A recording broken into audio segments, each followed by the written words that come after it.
su título de la ponencia es Joyería con discurso, diseñando a partir de los diálogos inclusivos.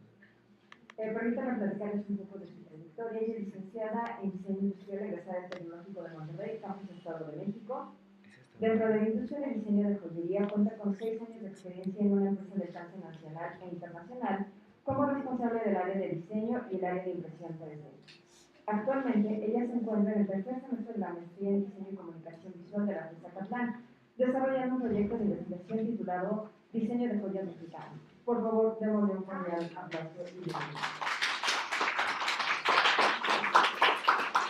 Muchas gracias, doctora.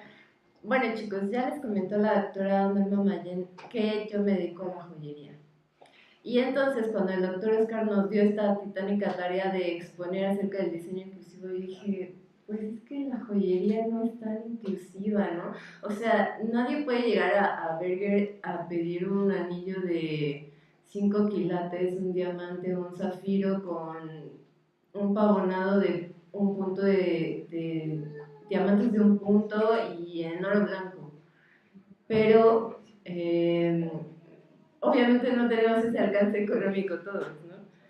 Pero realmente la joyería es algo que atañe a todos los seres humanos y atañe a la humanidad porque todos tenemos un cuerpo y no hay nada más democrático, nada más que nos generalice entre todos que poseemos un cuerpo y a lo mejor que algún día vamos a morir, ¿no? Ya sea que este cuerpo sea diferente físicamente, que a lo mejor unos tenemos pie plano, que a otros nos falta un poquito de cabello, que a algunos nos salen pecas, pero la humanidad tiene esta necesidad de decorar y honrar su propio cuerpo. Y entonces, para empezar esta presentación les quiero preguntar si ustedes conocen la diferencia entre incluyente e inclusivo. Porque lo utilizamos muy en general, ¿no? Decimos el lenguaje inclusivo, el lenguaje incluyente, el diseño inclusivo, el diseño incluyente. Pero bueno, no es lo mismo. Se los voy a explicar. El concepto inclusivo es aquello que incorpora o cuenta con la capacidad de incluir algo, lo que sea. Lo incluyente es aquella capacidad o cualidad de incluir todo de todas partes, o sea, todas las partes de un grupo social, de a lo mejor todas las piezas de un mueble, todos los estilos de aprendizaje, que hemos estado hablando mucho de eso. Y se los voy a explicar con un ejemplo. Por ejemplo, cuando yo hago comidas en mi casa e invito a mis amigos, pues les llamo, les invito y les digo, oye, de casualidad eres alérgico a algo, hay algo que no te guste. Y la verdad es que tengo muchos amigos que son un poquito hippies y algunos empiezan, no, yo soy ovo vegetariano, no, yo no puedo comer gluten, ¿sabes qué? Esto del azúcar refinado no me gusta. Entonces, cuando yo invito a alguien, trato de ser incluyente. Tomo toda la información que ellos me dan y preparo algo para recibirlos y que eso que yo prepare pueda adaptarse a todos los individuos que van a estar invitados a esta fiesta.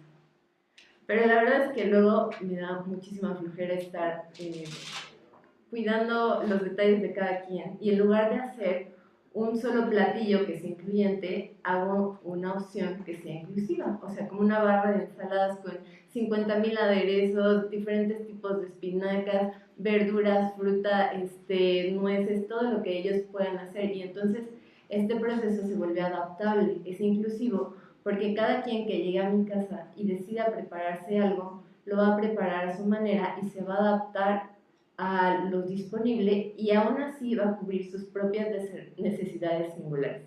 ¿Me entendieron ahí? Súper. Bueno, como les comentaba, cuando el profesor Oscar nos asignó esta tarea de hacer una ponencia de diseño inclusivo, fue un conflicto para mí porque realmente la joyería es muy difícil incluirla para cualquier persona. Los gustos son muy diferentes, la parte económica es muy diferente, cómo nos vestimos, cómo nos queremos percibir ante los demás.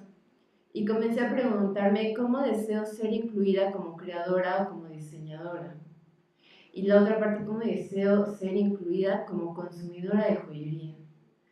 Como diseñadores, bien lo saben, ustedes crean imágenes, crean objetos y buscan dar una parte de sí mismos en cada objeto que crean, en cada diseño nuevo.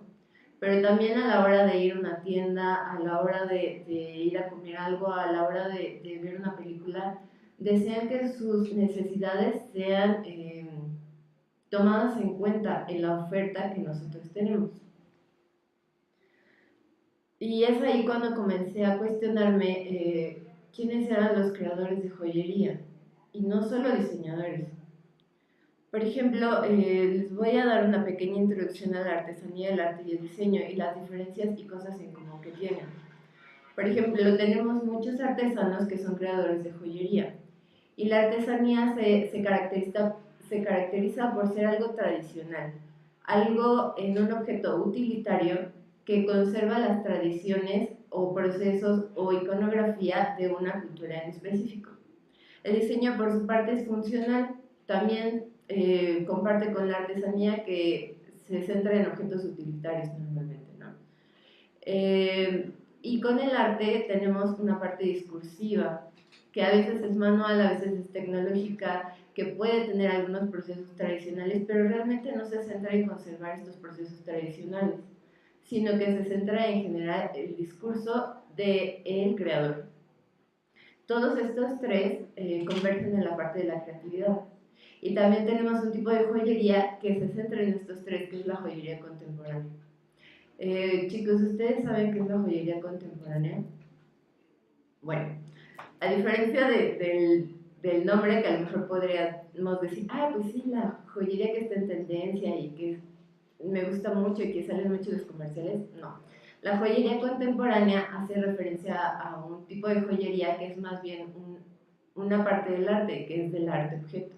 Y entonces esta joyería contemporánea tiene un discurso, la crean artistas plásticos, diseñadores de joyería, pero no la crean como algo que podemos usar del diario, sino que más bien tiene un proceso creativo muy similar a la de una pieza de arte.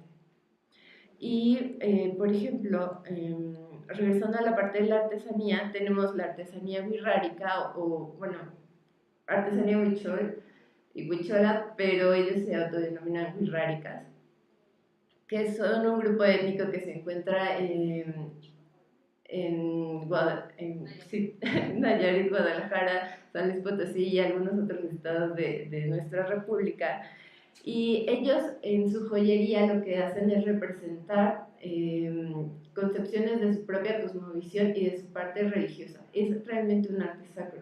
Ellos utilizan este tipo de objeto, que sería la joyería, para representar símbolos de su cosmovisión. O sea, tenemos el venado, el peyote, los soles, el maíz, por ejemplo. En esta tenemos muy en claro varios de estos elementos.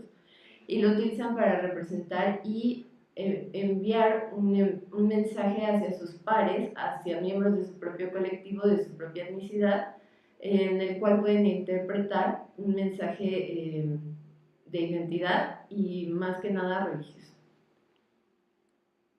También tenemos a los seris, o más bien que se autodenominan Comcacs, que son un grupo étnico de Sonora. Y ellos realmente, a diferencia de los wixárika, no tienen una representación tan fuerte en la joyería, pero sí tienen algunas cualidades. Por ejemplo, utilizan conchas, huesos de pescado, huesos de animales que cazan, utilizan mucho color, que son colores que se desarrollan en procesos artesanales de fibras naturales, pigmentos naturales. Y ellos pues tienen una cualidad, digamos, podemos identificarlos claramente cuando vemos a uno. En este proceso de la joyería contemporánea, el grupo de joyeros argentinos, que es un colectivo de joyeros contemporáneos, artistas plásticos y joyeros en general de Latinoamérica, desarrollaron este proyecto del cual les quiero platicar un poco, que se llama Rostros Insumisos. Este proyecto se desarrolló en 2020 y ellos lo que hicieron, bueno, fue en plena pandemia, el inicio de la pandemia, y ellos lo que hicieron es juntaron a este colectivo de joyeros que querían desarrollar piezas de arte de joyería contemporánea y decidieron crear una sinergia con los CONCAC. Entonces, este grupo de personas se acercaron a esta etnicidad, a este grupo étnico, y comenzaron a convivir con ellos. En el momento de generar las bases para esta convocatoria se desarrollaron temas muy específicos de los cuales se iba a abordar las piezas de joyería que iban a desarrollar al final del proyecto. Por ejemplo, tenemos la parte de la cosmovisión, la pintura facial que ellos utilizan, también tenemos la parte del tejido tradicional y la parte de la migración, además de la parte religiosa. Y entonces estos joyeros convivieron con los CONCAR, trataron de conocernos, abrieron este espacio de empatía, de sinergia, y crearon piezas que evitan la apropiación cultural y más bien recaen en la apreciación cultural. Por ejemplo, tenemos esta pieza de Silvia Burgoa. Cabe aclarar que la joyería es cualquier elemento ornamental que se utiliza sobre el cuerpo humano. Entonces podemos tener obviamente anillos, collares, aretes, pero también otro tipo de objetos que se aplican en el rostro o que son perforaciones directas, ¿no? Tenemos esta de Lilo Palma que me parece muy preciosa porque ella imita la textura de las artesanías con CAC, que son estas cestas muy grandes que desarrollan entre 2 o 3 tonos diferentes de palma y entonces crean cierto ritmo y cierto tejido. Esta es tal vez mi pieza favorita, es de Karen Marrón, que es una joyera contemporánea importante, y es un conjunto de hojas de salvia y en cada hoja escribió el nombre de una de estas mujeres con las que estuvo conviviendo en este periodo de tiempo. Y lo que me gusta mucho es que utiliza esta parte religiosa para representar algo nuevo. Estas mujeres lo que hacen es que cuando tienen que hacer un rezo a alguna deidad de las que ellos están acostumbrados en su proceso religioso, van al desierto, las mujeres buscan estos arbustos grandes de salvia, pero chicos, es un desierto, o sea, es muy difícil encontrar plantas de este tipo vivas, entonces tienen que ir a buscarlas, es un proceso en el que se tienen que meter conscientemente, casi meditativamente para encontrar este lugar y entonces sentarse y hacer un rezo y llenar unas bolsitas de salvia y esto es parte de su religión. Y entonces retomar eso como un elemento de la joyería sin apropiárselo y sin creernos que nosotros como espectadores podemos abusar de su religión, me parece muy importante y muy bello de parte de Karen Marrón. Y esta otra pieza de Carlos Benítez. Todas las piezas que les estoy mostrando son fabricadas por estos joyeros contemporáneos personalmente y además son de plata. Algunas tienen algunos elementos extra, por ejemplo, esta colección la pueden encontrar en internet, la pueden ver y son más de 20 piezas diferentes y algunos incorporan concha, algunos acrílicos, algunos juegan con los colores, pero todos generan una pieza que no es invasiva hacia la cultura de alguien más y que a la vez absorbe y respeta la información e iconos que ellos nos ofrecen y se crea estas piezas muy hermosas. Por ejemplo, esta me pareció muy interesante porque no sé si algunos de ustedes han trabajado con joyería o plata, pero lograr esa textura y esa coloración es prácticamente una maestría y es un proceso muy admirable y es algo que ellos que ellos desarrollaron hace 2 años. Y bueno, les voy a hablar un poquito acerca de la apropiación y la apreciación.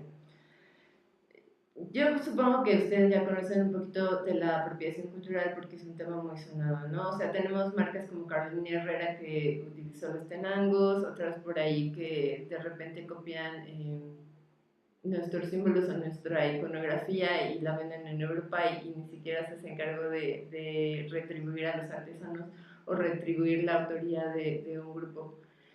La apropiación cultural se caracteriza por el uso de una cultura ajena.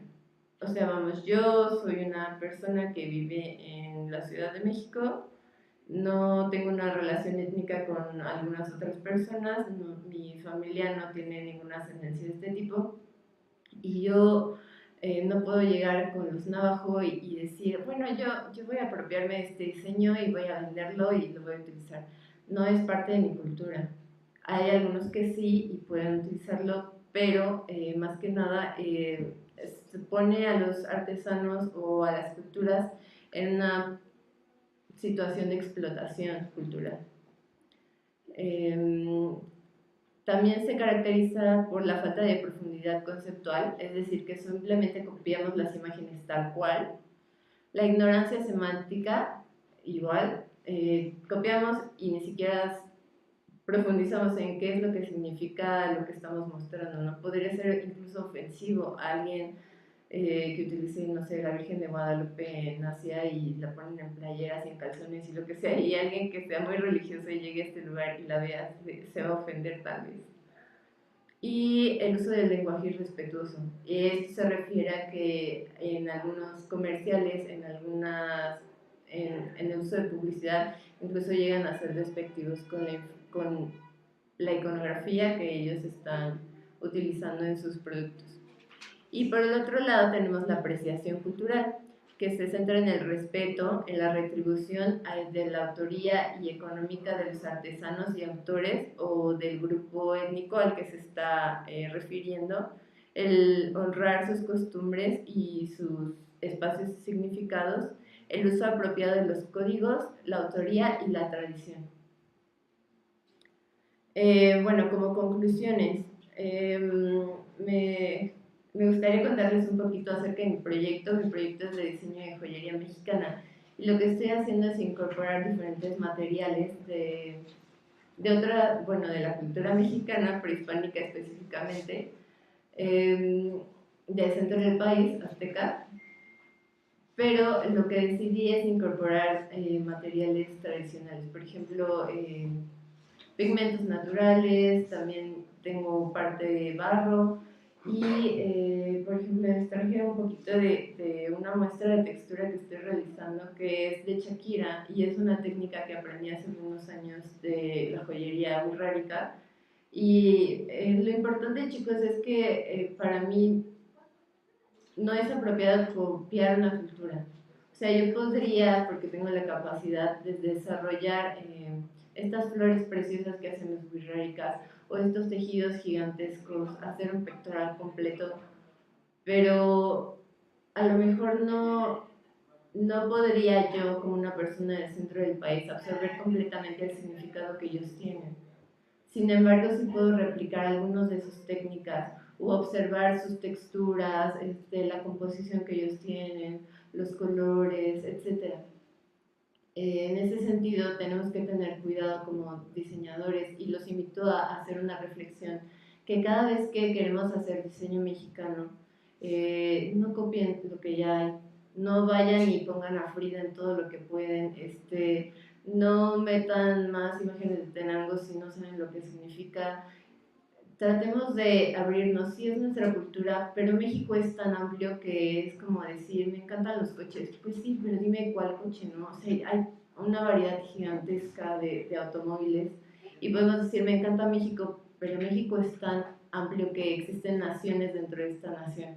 Y entonces los invito a reflexionar en este proceso. Y más que nada, no es solamente con ciertos grupos culturales. Al ser inclusivos tenemos que ser empáticos, como ya mencionaban en las otras pláticas, empáticos y respetuosos de todos aquellos que nos rodean. Gracias.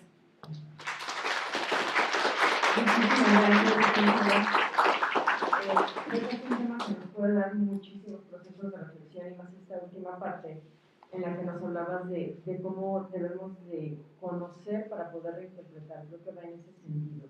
No sé si alguien tenga alguna reflexión, algún comentario. No, gracias. Por favor. Nada más decir que es un tema bastante complejo, porque de repente te encuentras con la interrogante de, entonces ya no puedo usar trenzas de este tipo o X o Y. Sí Siento que principalmente se da este problema cuando alguien saca un provecho lucrativo, pero aplica eso también para el resto de los mortales que solamente queremos usar algunas trenzas o que nos gustó, no sé, el curso para hacer pulseras, para hacer joyería, y nos quisimos a lo mejor hacer un diseño muy radical y utilizarlo. O sea, ¿hasta dónde crees que llega eso? Bueno, para mí creo que esto se centra en la semántica. O sea, sí puedo llegar y de hecho yo lo hice, yo aprendí estas técnicas directamente con personas que sabían hacerlo, pero yo como persona no adquirí la información de interpretar estos códigos de significación y de percepción y visuales a través de ellos. Yo me quedé hasta cierto punto, ¿no? Y sí, y sé reconocer ciertos símbolos en esta joyería. No está mal generar una apreciación cultural hacia otros. El problema no es solo la parte lucrativa, es también el discurso en el que nosotros lo estamos realizando. Por ejemplo, tienen muchos años en Estados Unidos que cada Thanksgiving y cada Halloween salen publicaciones de personas nativas diciendo no te disfraces de mi cultura, ¿no? Y es debido al discurso de burla o de odio o racismo o clasismo que se tiene hacia estos grupos étnicos en Estados Unidos. Entonces, está bien que quieras utilizar, que quieras apreciar, que quieras vestirte, que quieras hacerte trenzas, pero tienes que reflexionar desde dónde lo estás haciendo. O sea, lo estoy haciendo para disfrazarme, lo estoy haciendo para que los demás me reconozcan, lo estoy haciendo como una máscara. No sí, en gran parte es la parte económica, pero en gran parte es el discurso en el que nosotros nos vemos reflejados en nuestras acciones. ¿Alguien más? Por favor. Me parece muy importante esa diferencia que marcas entre apropiar y apreciar. En los últimos años se les ha hecho muy fácil decir la apropiación para disfrazar el robo, ¿no? O disfrazar el yo no hago nada y solamente lo cambio de un lugar a otro y entonces ya con eso puedo decir que yo tengo un derecho sobre esa pieza. Y me parece muy importante difundir esto de la apreciación, porque además va de la mano con la creación y con de veras el tener todo un proceso y ese respeto que mencionas hacia los demás, y que si de algún modo se va a utilizar, pues que sea como un homenaje, como una cita para honrar o algo así. Así es, muchas gracias. Sí, y podemos incluso profundizar, por ejemplo, en el muralismo mexicano que en este año está cumpliendo sus 100 años. Pues piensen, Siqueiros, Rivera y Orozco no eran, no pertenecían a una etnicidad, de hecho pertenecían a una clase lo suficientemente pudiente económicamente que les permitía pintar y vivir de eso, ¿no? Sin embargo, gracias a ellos tenemos estas representaciones de lo que es mexicano, en algunos momentos cuestionable, pero en otros nos han llegado a formar visualmente y nos han alfabetizado visualmente como mexicanos y tienen una influencia directa en quienes somos ahorita como artistas y como diseñadores.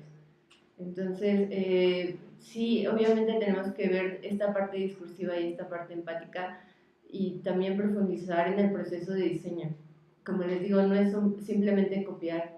Hay veces que podemos abstraer de diferentes maneras un diseño tradicional, digamos, pero es desarrollar todo el proceso, ¿no? O sea, entender su geometría, entender su armonía, su simetría, el uso de colores, el uso de los pigmentos, toda la distribución que se realiza, el nivel de textura, de iconografía que ellos están realizando.